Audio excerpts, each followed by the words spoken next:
Captain Toad sure does like to get around, and his latest voyage has brought him to the Nintendo Switch in the form of a marginally improved version of Captain Toad Treasure Tracker. Only now with a few tweaks and some new content inspired by Super Mario Odyssey.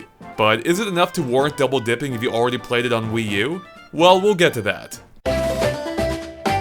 So, in case you missed it the first time around, Captain Toad Treasure Tracker is a puzzle game that's small in scope but big on charm, as Captain Toad has to work his way through a multitude of bite-sized worlds in an effort to rescue his partner in crime, Toadette, while collecting all the treasure that he can along the way, of course.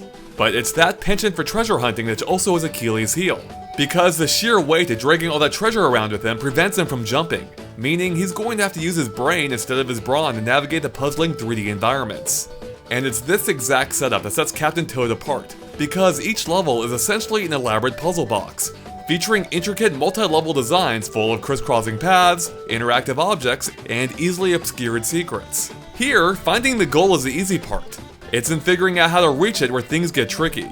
And like with a puzzle box, it'll take careful examination from every angle to figure out the solution. Captain Toad is really as much about controlling the camera as it is a titular hero. Now, even though few of the puzzles will leave you scratching your head for too long, they're just challenging enough to keep you engaged without ever getting too frustrating.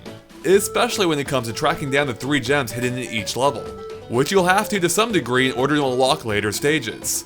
And let me tell you, some of them can be pretty devious to get to, even when you can see exactly where they are.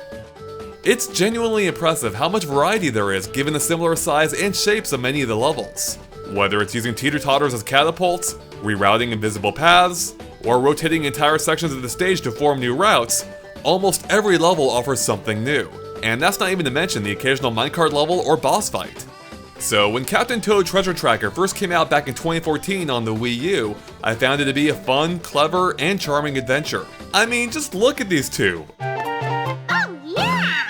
Adorable! And all of that still holds true on Nintendo Switch. In fact, I even enjoyed it slightly more during my second playthrough thanks to some smart tweaks that addresses most of my complaints with the original game, such as the improved camera that now offers a third zoom option between the original sometimes too far and way too close settings. And it's usually just right, fixing one of my biggest issues with the original game.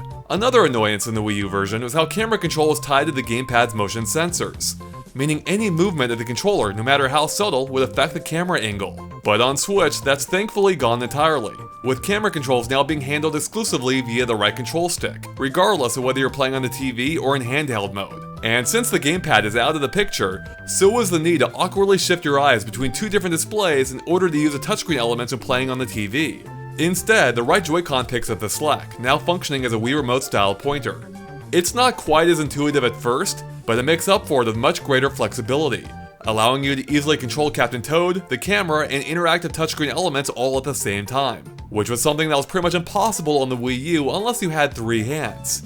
So I greatly prefer the single-screen pointer setup on Nintendo Switch, even if you will have to occasionally recalibrate it due to drift. There is one other slight drawback though, and that's the fact that the cursor is always displayed on screen, even when you don't need it, but I adjusted to this pretty quickly after just a few levels.